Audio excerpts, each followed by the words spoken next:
Hello and welcome to the first episode of Quantum Pawsibilities. I'm Penelope Case. I'm Hope O'Brien. I'm Donnie O'Brien.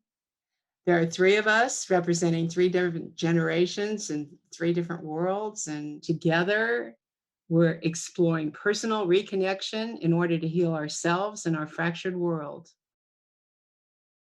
So, we are here, among other things, to talk about animals and courage.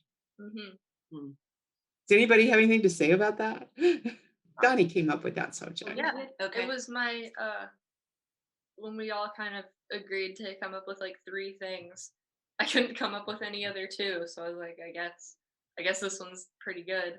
Uh, and it was more of a question than a topic, and it was just like, what have you experienced while working with animals that has caused you to have massive amounts of courage? Whether it was something fun or literally holding the bleeding leg of a horse like you did that one time. Like, Yeah. that definitely takes courage. I know a lot of people that could not have done that.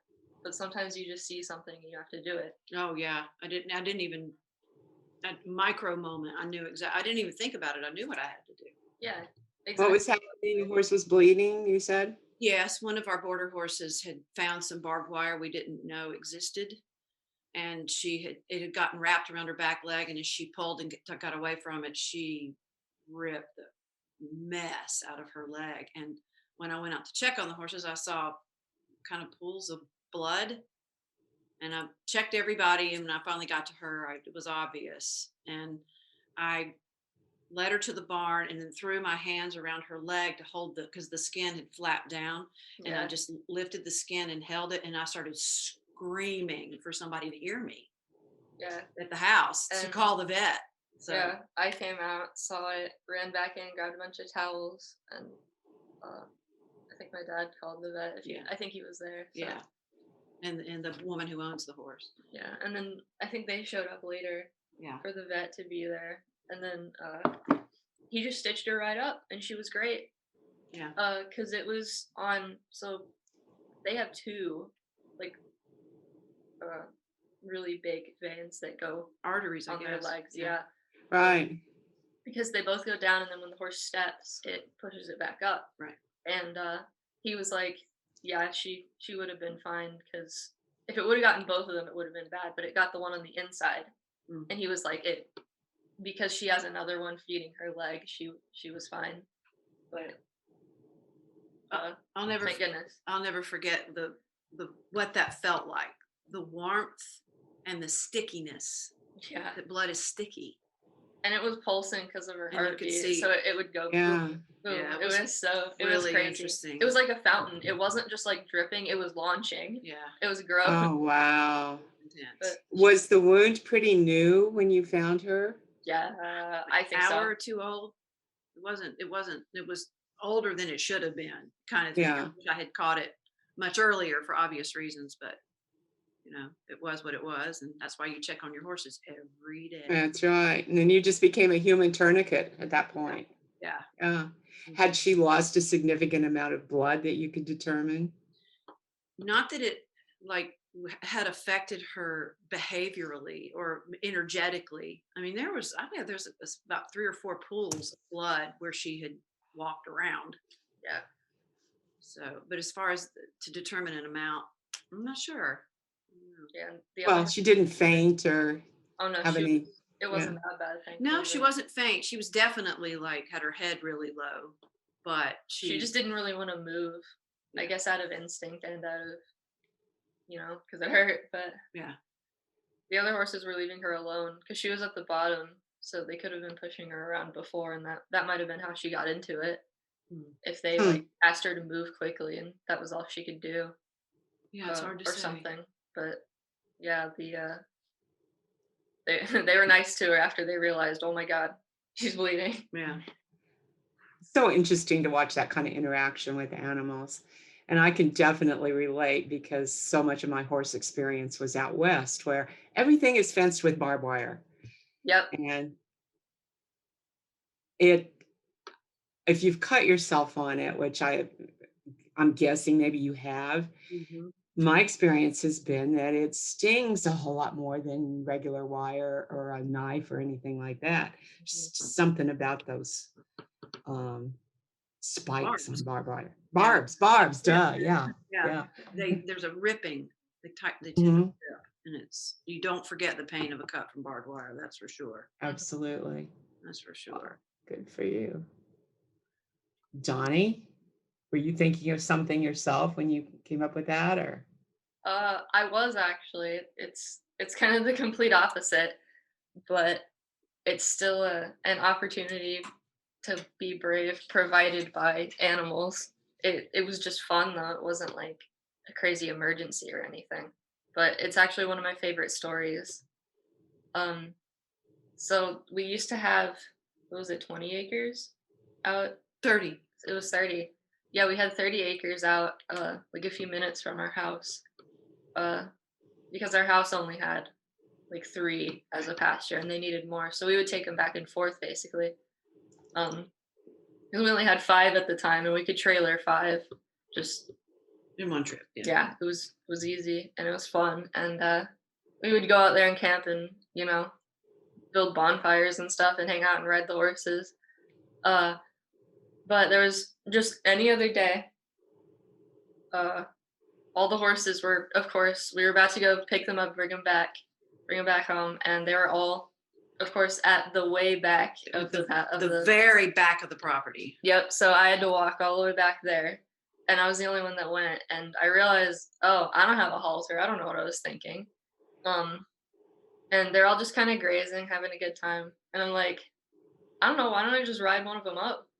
And so, without any tack whatsoever, I hop on my mom's Tennessee Walker, Sterling, and, of course, we're just walking, and then, the Mustang is like, "Let's run," and then he, like, tosses his head and takes off, and so uh, obviously, I'm on the walker's back, and I did strategically pick him because he can't buck. Walkers can't really buck very well. So I knew I was a lot safer than if I was on my Mustang because he's mischievous and he would have tried to get me off immediately. Because he's like, haha, you have no control this time. Uh, but yeah, I it was probably one of the coolest feelings ever to be galloping on a horse through the woods and to look to either side and another horse was galloping beside me. Ah. And so we ran through the woods, did a really sharp turn around on this path, went down a hill, up another hill, and like broke out at breakneck speed into the field. And I was going, woo, like as I was running up to you and you were at the gate and you went woo back and you like waved at me. It was awesome. Yeah. And That's cool. I remember afterward, this is why I told the story. I remember afterward, I was like, it never even occurred to me to be nervous or scared. I just I felt good.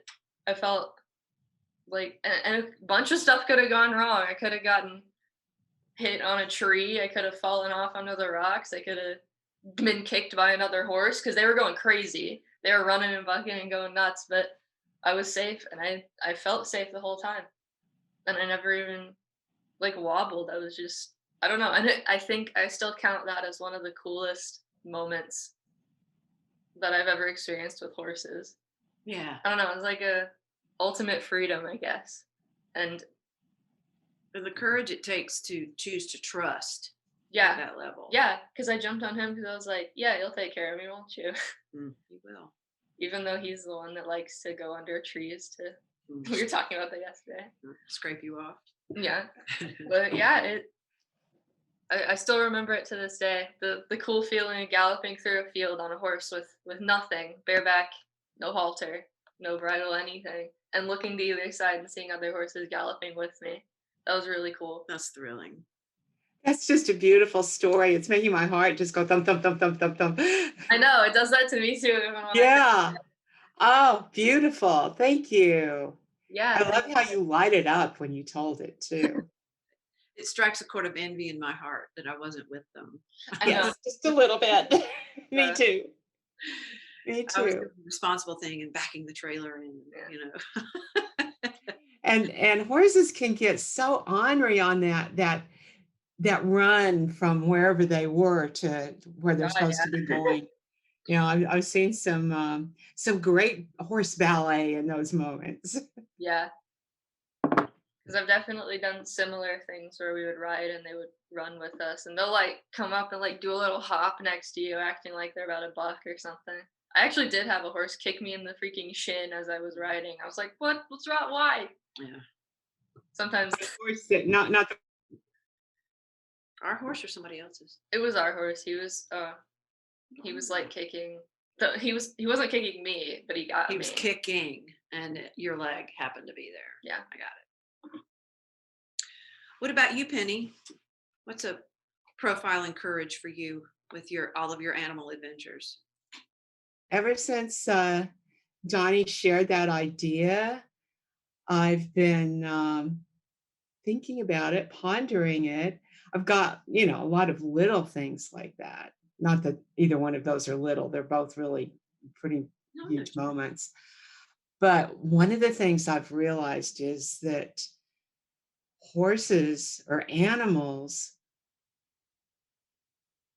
have made my life as it is possible. I've always been told I was a very shy person, but everything I've done out in the world, I've been drawn there by animals. Um, I might still be in the corner of someplace, I don't know. I almost always had cats and dogs in my life, except for a brief time when I was married to a guy that didn't like animals. And that wasn't the only thing wrong with that marriage, so I got rid of that. Yeah. So anyway, lived in the Denver area, and Chris was about, she was like in early junior high age. And because we lived in town all the time, I took her for riding lessons, but we never had a horse. And then just at the end of that time there, we got a couple of horses that we boarded down the road in a pasture. We'd ride in the pasture and she would ride on the suburban streets. Not ideal, but they were quieter back then. But our next move, we moved several miles into the Rocky Mountains outside of Denver to a little acreage in the rural community of Conifer, Colorado. And we had a big fenced area for the horses and unpaved roads and woods and meadows to explore on horseback with the dogs following us around. And um, it was kind of had an aspect of heaven. And Chris, for all her riding lessons, was thrilled to have her own horse now. And when we moved up there, she wanted to join the local horse club for young people, the 4-H Trail Dusters. So she found out where the meeting was, and she went to the meeting, and she came home from that first meeting and said that she liked all the people and that they needed a leader for the club. And she'd said, well, my mom knows about horses. Maybe she would volunteer. And the idea just scared the hell out of me.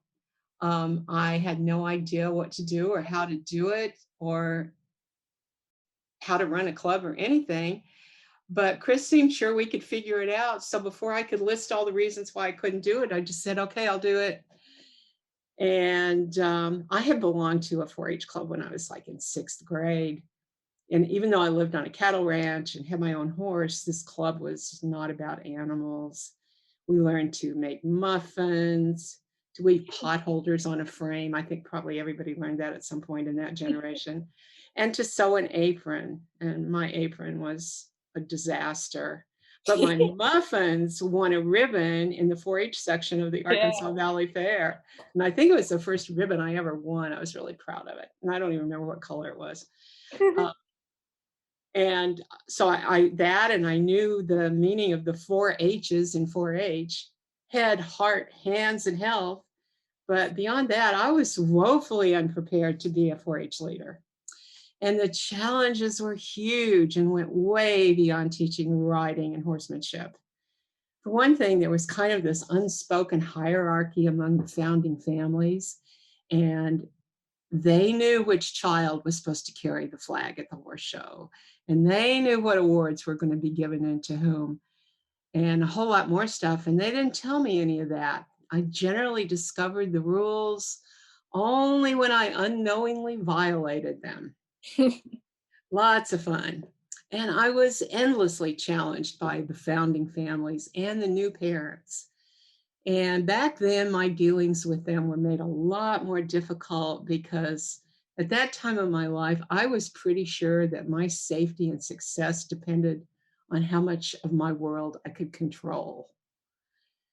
Not a good approach to diplomacy with Mm. parents or anything else.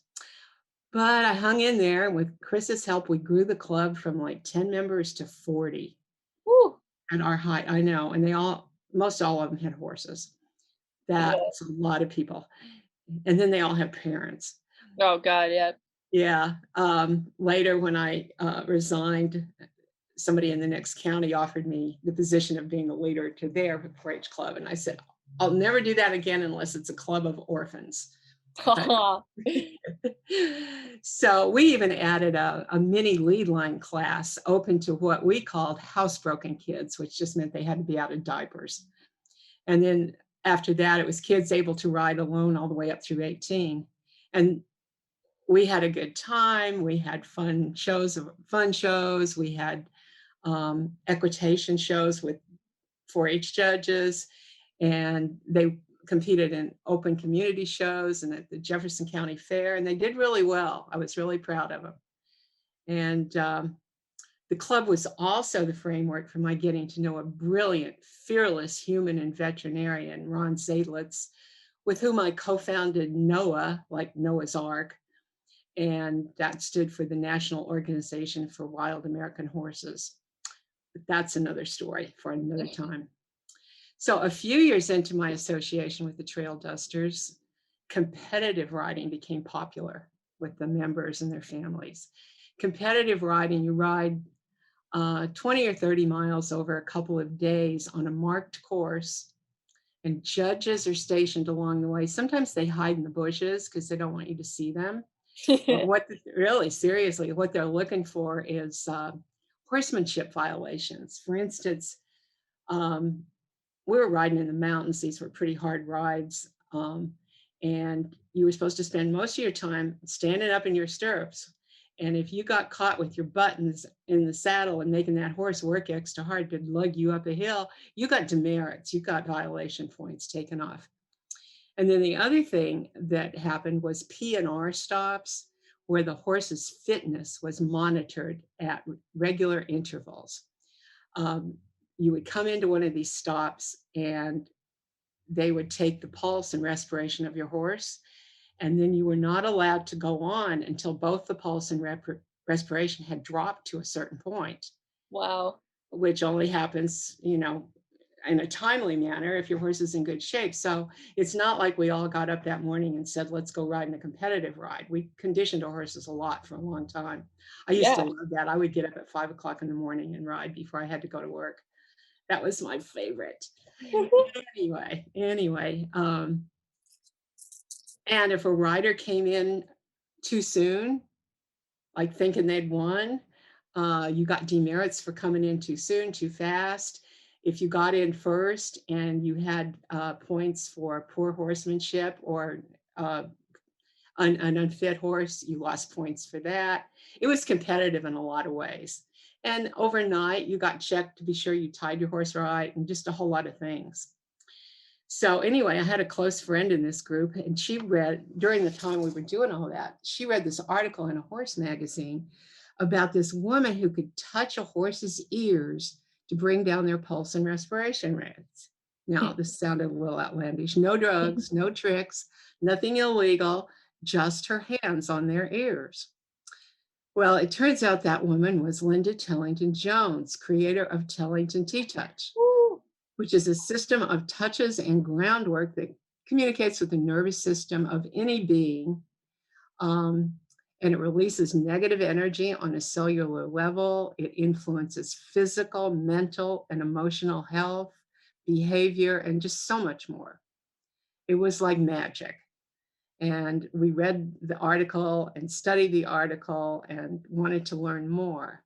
Well, life being what it is, just a short time later, I think maybe, I don't know, a couple of months, if that long, um, that friend and I traveled to Scottsdale, Arizona from Colorado. We went to a week-long Arabian horse show.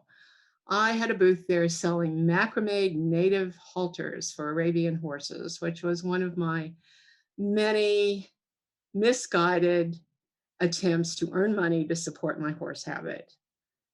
They were all misguided, I guess, or actually failures. But in what I believe Carl Jung would call a moment of synchronicity, Linda Tellington Jones had a booth behind mine. She and an assistant were introducing her work, which was then called Tellington Touch Equine Awareness Movements or Methods, which the acronym is teamwork, and they were selling it to the Arabian horse world. Well, my friend and I booked her for a 2-day workshop in Colorado, and that weekend changed and deepened the whole direction of my life. That was like spring of 1982. Since then, Tellington Touch and the connections I made through that have informed and infused pretty much every aspect of my work with animals and humans too. Through touch, I've found simple things like flower essences, but also animal communicators, healers, teachers, writers, thinkers, animal innovators, mentors who have enriched my life and fueled my passion for finding ways to make this a better world for animals. So, yeah, my love and concern for animals pulled me out into the world, not in spite of, well, yeah, in spite of my fears, I would say. So maybe that's an act of courage. It's certainly a place where I want to give gratitude to all the animals that contributed their services along the way. That's amazing. That's the really condensed version, but animals have sucked me out into the world against my will. No, not against my will. Um, and I'm just kind of eternally grateful for them.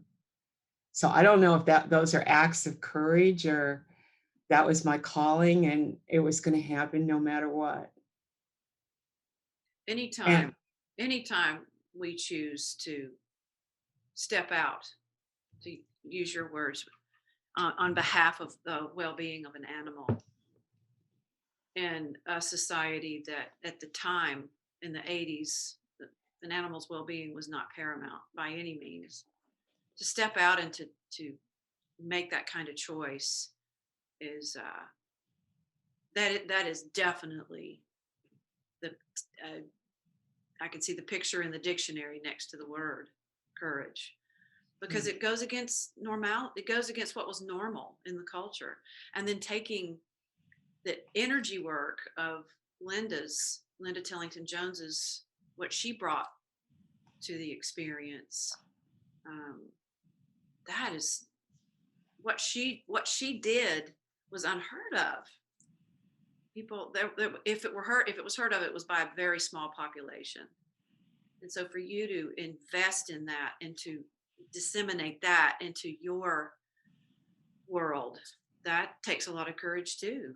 It takes something that most people can't fathom, but you're doing it and seeing results from it. That's powerful. thank you for that. Yeah, I wouldn't just say those are acts of courage. That's like a whole legendary story of courage. So Yeah. yeah, Literally going into the unknown. Definitely. That's really validating. Thank you both on that. And I wrote a great story, if I may say so. I wrote a story about the whole experience and what Ron was doing with the horses and everything. And it was published in,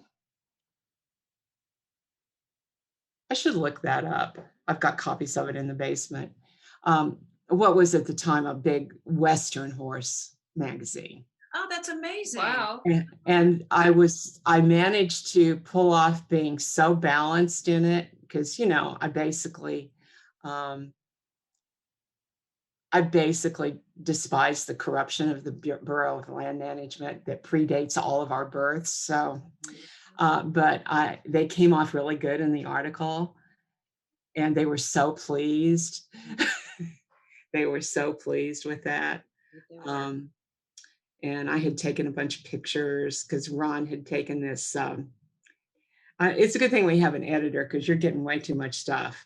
This is He awesome. had taken a squeeze chute and patted it because, you've seen probably a horse get in a chute and just go nuts. Mhm. But he patted it and he put it's had a pillow covered in leather. It had ways to strap their feet down. And so we would bring one into a chute and then it would squeeze a little bit and he would be able to put those straps around the fetlocks of the horses. And he had somebody that helped out the group had made a mask to put over the horses because through blood tests and a whole bunch of other things, we had determined how much their stress level goes down when they can't see. Right. So they would have their hoods on and they would be comfortably strapped into this chute that was then hydraulic. So it would turn over on its side and it would open back up. So here is like a horse laying on a table, Mhm. as comfortable as we could make it. And that was just wonderful because vaccinations could happen, gelding could happen if necessary, feet could be trimmed, physical exams could be made, teeth could be checked, everything when the horse was in relative comfort and not able to struggle and tear its body up. Wow. Yeah, Incredible. yeah. Really smart. Oh, but he was very inventive person. And so that's how a lot of the horses were taken care of. And it was a learning experience for all these prisoners so that they might have something that they could take with them. Yeah, I was going to say that's to leave that institution with a skill had to have been a hopeful feeling. Yeah. And just like with this one man, who said he thought of nothing but drugs, and now he thought of nothing but his horse. Just kind of a mental change of subject. So eventually, I came home to Tennessee. Eventually, like in the year 2000, I finally graduated from Tellington Touch training because it was expensive. And by that time, they had added dogs to the training. And pretty much everything I learned about dogs could be transferred to horses. But Right. I was able to afford that, the dog training. Right. Which required several trips, week-long trips, most of them to New England for the training. And I graduated in November of 2000 um, as a guild certified practitioner. And we have to keep up our certification all the time because the work evolves. But touch has been the foundation of everything I do. It's kind of been like a key to get out and be able to do things with other people's animals. And it occurred to me that sometimes in our lives, I think courage is doing things we just didn't know better, hadn't thought through. That's fair. Definitely. And we can look back and say, wow, that was brave of me, or oh, Yeah. stupid. Yeah. Wow. Yeah. What about a story of courage from you? Do you have another one? How about I think training my Mustang from the ground up till now. yeah. That was multiple concussions later. He's finally like the best horse I could ever dream of having because like just a little quick example. We're helping another lady work with her horses to get them sold or whatever, and the one that I love has just awesome personality and she's great. But the lady doesn't she just wants the ones that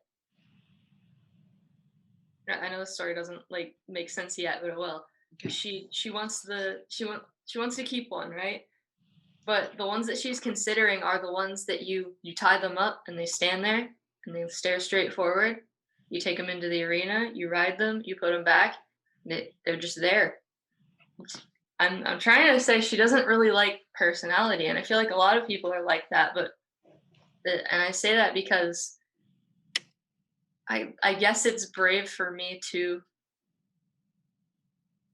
have just this pure dedication to this horse that is literally anything but that. Mm. He is the horse that will not stay tied because he can untie himself. He will not stay in a fence. He will not stay in a round pen because he can undo them and just get out. He's the one that if he'll follow me around. If I have anything that smells close to food or drink, he's the one that can drink out of a water bottle with me holding it up. He's the one that drank beer by grabbing the bottle and tipping his head up. He's the one that gets on the horse trailer just because I point to it. He's the one that will jump over a creek, walk over a bridge, whatever, just because I look at it. He's also the one that hates saddles and bridles and will ride in just a halter, and that's it. Like, I think my whole bravery in myself came from working with him because he I still remember the moments of fear I had. I used to be afraid of riding him across this creek because he would buck every time. And now I can gallop him full out across a field, and if he crow hops, I'll laugh, give him a little slap on his neck playfully, and he'll stop. Like that's our relationship. It's nothing like anything I've ever seen with any other. That sounds like I'm bragging, but No. I haven't. No, it doesn't. No, it doesn't at all. It doesn't feel You like worked to have that relationship. yeah, no one else can look at their horse and know exactly what he's thinking. It feels like sometimes. Like I know we can, but all the people I've competed with, because I've ridden other horses in other events, and they ride their horse, and sometimes if their horse doesn't do good enough, they get another one. Yeah, I've seen that happen so much, so and many times. that's I don't know. I feel like it takes bravery to stick with something too. And a lot of Well the kids I've ridden with don't have that. And then like just because my Mustang can't run barrels as fast as your friggin' quarter horse can doesn't mean that he's not the best trail horse I've ever met in my life. Right. And if I could count the times that we've ridden on trails, and of course you have to go to the side so that another person can pass the opposite way, and they're always like, "Whoa, you're bareback and barefoot on that Mustang, you're crazy." And then we would ride at this one trail place where you'd spend camp and spend the night and then ride for multiple days, and they would always be like, "Hey, is that the Mustang?" And Yeah, I don't know, he just became a legend, and you got famous out there. that wasn't even me. I was just It was I him. was just the one riding him. He was also the one that taught me to show off, which, like you, Penny, I feel like animals like forced me out into the world in the best ways. He taught me how to show off. He was the one that when people would try to Maybe not show off, just show up. yeah, that's true. Like people would like try to carry a flag with their horse, and their horse would get scared, and I would have the flag up over his head and he couldn't even see, and he'd be walking around. Like I don't know, I could go on and on about this horse. He was the one that when everyone wanted to swim in the river with a horse, he was the only one that would do it, and he would let anyone do it. And he wouldn't always let everyone ride him, but he was like, "Now you can come swim with me. Let's go." Yeah. And I don't know, he's the reason I am who I am in a lot of ways. And I guess I can also speak to his bravery because we put him through a lot of stuff. He was the first horse we ever trained. Oh We my knew God. nothing. We knew absolutely nothing. And he's still here, like loving us with every fiber of his being as we do him. And I don't know. I think the whole story of bravery is just our life together with him because I don't know, like I said, he made me who I am. And I know he had a part in making you the horse person you are today because you've been riding since you were 6. since you were 6, and I did too, but that's obviously a very different amount of time. But he still made you who you are today, just as he did me. I say without blinking that that Mustang is the most powerful teacher of my life. I agree, absolutely. So he changed my relationship to the equine species. Yep. And help to formulate the patterns of thought and behavior that have me to this point right here. I can honestly say that. Yeah, I can too. And he taught me how to handle anything because by God, he threw everything at us. He sure did. And what I thought I knew, he helped redefine it. Yeah, that's He perfectly really did. stated. He helped redefine it and soften my heart, soften my consciousness toward a horse's consciousness and the sentient nature of their dynamic being. Yeah, Yeah. He talks like no other. magic man is what we need to call him. Yeah, no horse talks like him. He he's just different and amazing. And I just had a memory of him when we lived we lived in our little 3-acre thing that eventually became surrounded by neighborhoods, and he would, like I said, he'd open the gates and all our horses would go galloping through the neighborhood. And yeah, that's a little scary, but it takes courage to go get your horse back. Well, you get to know your neighbors for sure. Oh yeah. And then you just shake a feed scoop, and he's like, "Ooh, okay, I'm coming home. Hold Yeah. up." And that was the end of that. But yeah, he opened the gateways for me to be able to work with other horses the way I did. Like our horse Eddie, she was she was like a shell of a being when we got her, and then because of what he taught me, we were able to bring her into this amazing, gigantic white creature that She's jumps a 5-foot fence and That's not exaggerating no, yeah, either. and Jumps it with air to spare. yep, and then is the only horse I've ever met that likes hugs. Oh, And we call her I call her our pocket pony now. She is. 1,400 pound, Oh my god. almost 17 hand percher on thoroughbred that And she wouldn't be that without Coda.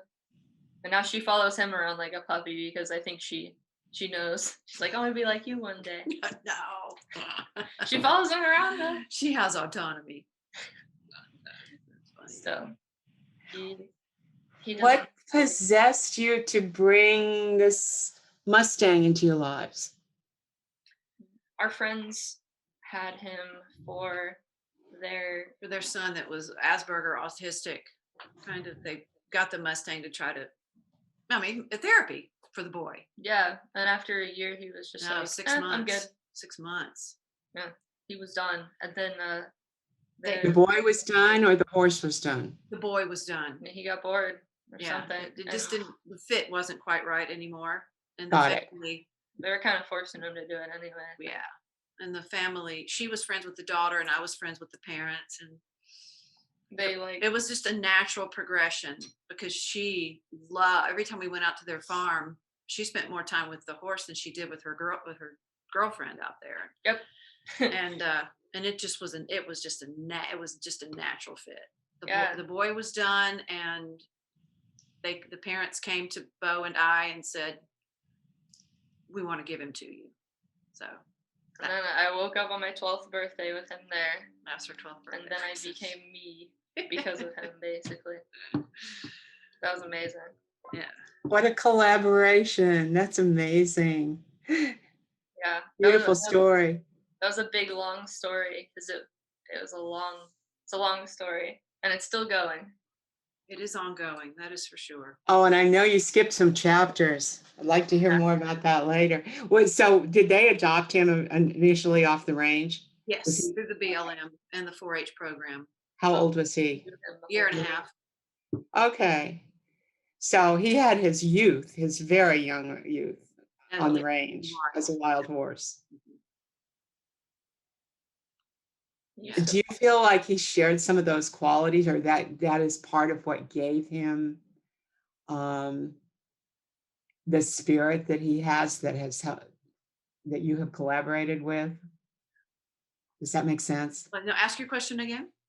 Do you feel like Dakota's early days as a wild horse, plus his DNA, being the descendant of wild horses, that there is something about that has made him the partner for you that he is? Oh yeah, it's everything.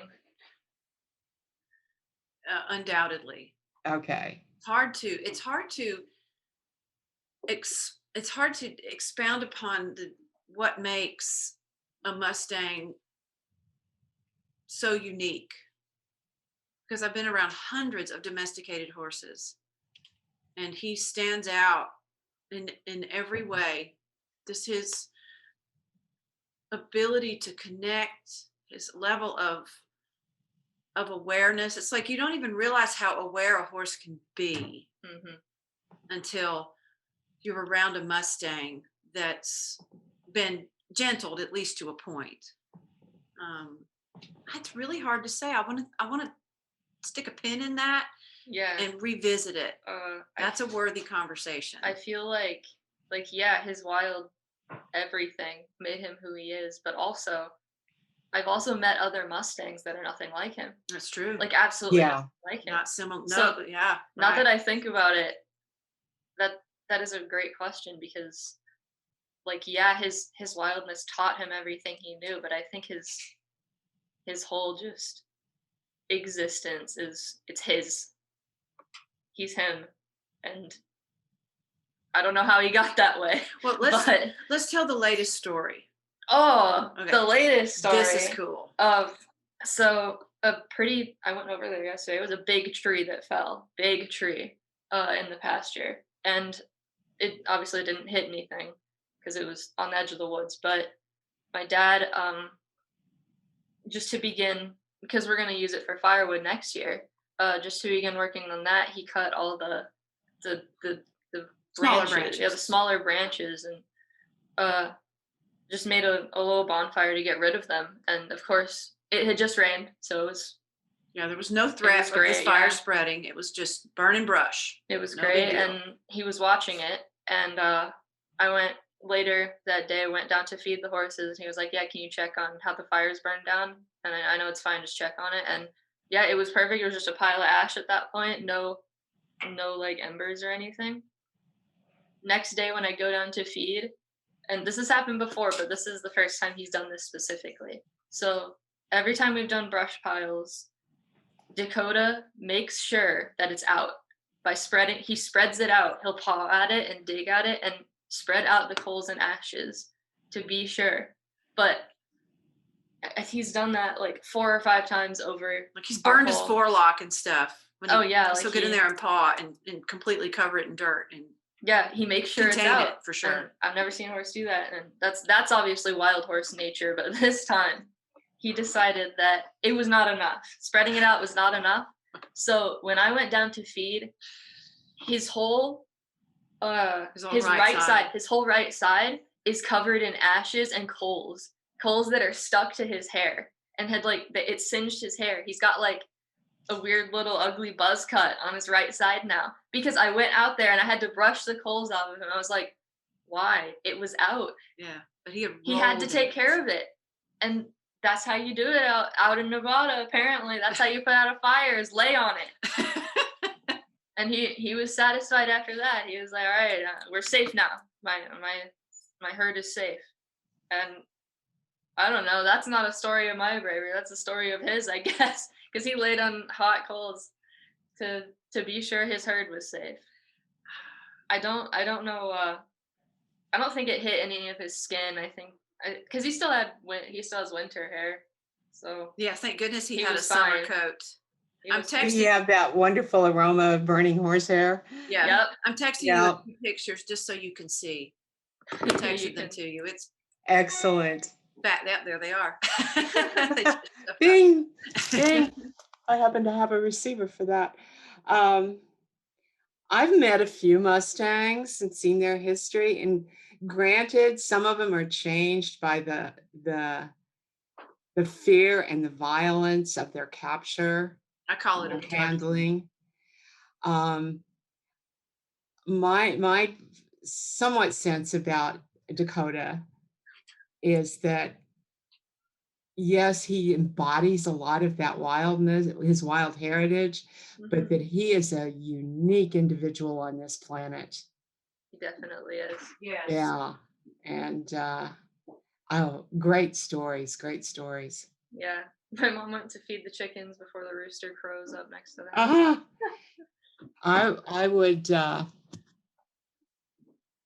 I would love for you guys to talk more about Mustangs at some point because Absolutely, we can do a you whole. know, they're such victims of what's going on and have been for years because Yeah. all that are bringing a spotlight to them did was get some, like the prison program and some of the things in Colorado are handled a little different, but everything else is designed to wipe them out.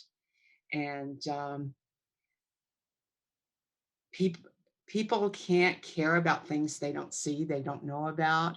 Mhm. And that story and other stories you may have, I think could just be a really nice addition. I mean, certainly some of what Quantum Possibilities is about. So if Definitely. you do Yeah. want to talk more, that would be super. Yeah, absolutely. I have kind of a miniature similar version of what you know about the BLM just because my senior year final essay was on the overpopulation of Mustangs and how it's being handled. And of course, the primary thing is adopting them out, but they're also um, implementing a shot that they can put in the mares that sterilizes them. But Yeah. that's not nearly big enough because there's so many of them and because it's all public land out there. It's also being grazed by people's cattle. Um, so some of them are malnourished because they're not getting like they're the land that was theirs at one point is now being encroached upon and Domain of the ranchers. yeah it's a whole thing. Yeah. Mhm. So I understand a little bit just from the research I did on that. Do you know about the law that is designed to protect them? uh it's been a while. It was signed by Richard Nixon, so you know that was a while ago. The Wild Horse and Burro, you'd think I'd know that by heart, but it designates them as American heritage species, both the horses and the burros. I see. And the Bureau of Land Management is charged with their protection, when Hmm. in truth, they're the worst enemy of the horses, along with the big energy and cattle. I'd love to have the conversation with you guys and we could talk about a positive way to do about that, to talk about this and Absolutely. make a show. A real way to touch into such a sensitive subject because there's balance and truth on both sides, and I'd love to Mhm. see that blend. Definitely. And I've had eyes on it for a long time and a lot of experience with the Bureau of Land Management, which is not to say I know much. You know more than we do. Well, it You just probably it's know what people that know more too. what's that? Then you probably know people that know more as well. That's possible. Yeah. That's possible. But I'd like to have that conversation and then do a show about it. I think that Yeah. would be great. Yeah. Yeah, I think that's great. So, do we have more courage? Hope you got something else? Your turn. Have we You read my mind. courage? Just all your business you've been doing lately. I know that takes courage. Well, my business is growing, and that takes courage to show up. I mean, I've got such a wide spectrum of experience just in where my life has led me. This person introduces me to this person, and then that person ends up being a teacher for me, like meeting you when we were studying body alignment together. And You want to walk us through the whole story? I don't think we have time to go through the whole story because I want No, but we'll do it for another Yeah. time. Yeah. yeah, just it's I've I've studied energy from when I was young. Just I didn't realize that's what I was studying, but I've been curious about the energy of things and why things are the way they are. And um, it was a natural progression through my life to care for animals the way I did as a young girl, to wanting to care for them more. Like I attempted to go to vet school in college, but I just didn't have the ability to have the high grades in undergrad and sciences to make that happen. That's just reality, and that's fine. Being a veterinarian was not my path. And kudos to those who make it, because it is not easy.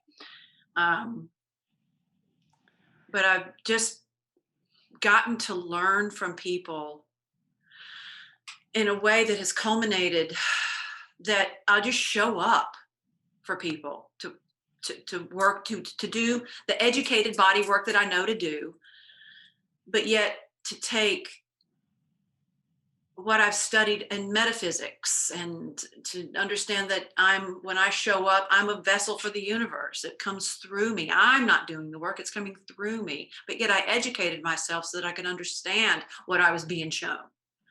Just becomes this dance. And so yeah, I guess it is courage that keeps me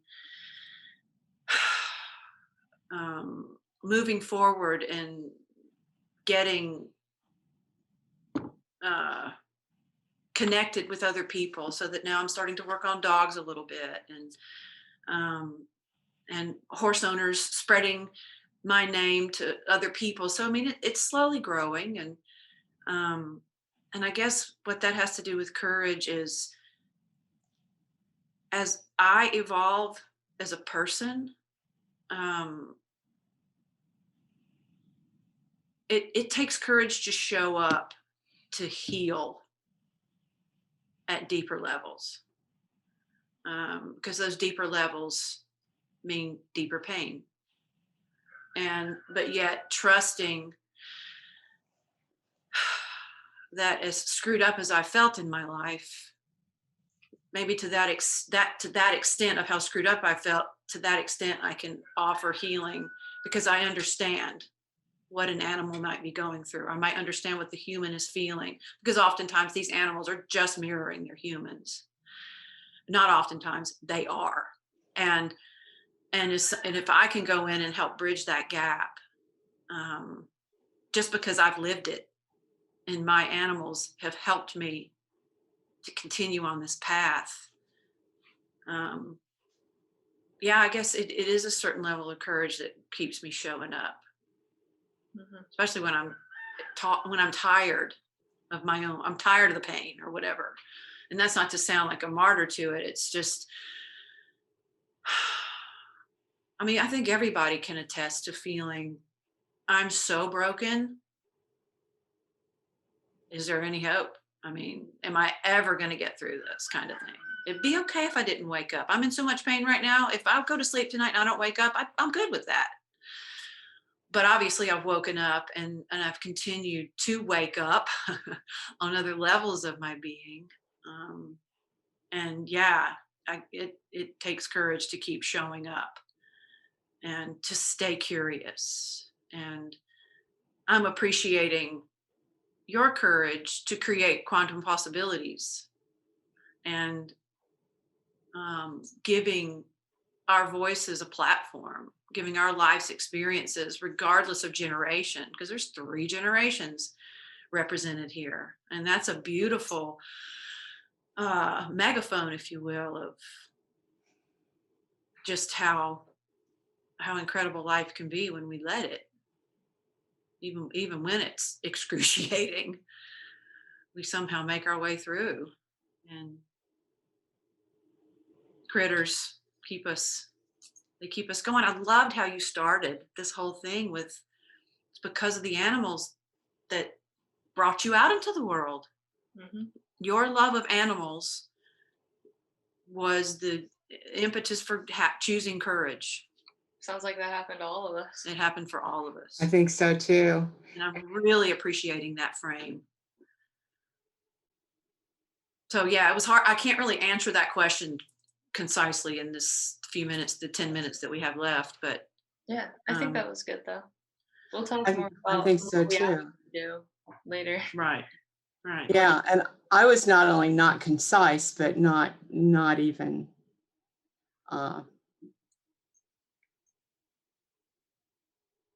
saying what I really wanted to say. Now that I've said it, I want to go back and Yeah, change a few I know. things. So that's the beauty of this. It's yeah, refining as we go. I mean, I have the story of, actually the biggest story of courage in my life doesn't have anything to do with an animal. It was when we went kayaking in She kayaked for, solo for the first time and got dumped out in a class 2, almost class 2 rapid, and it was awful to hear my child screaming.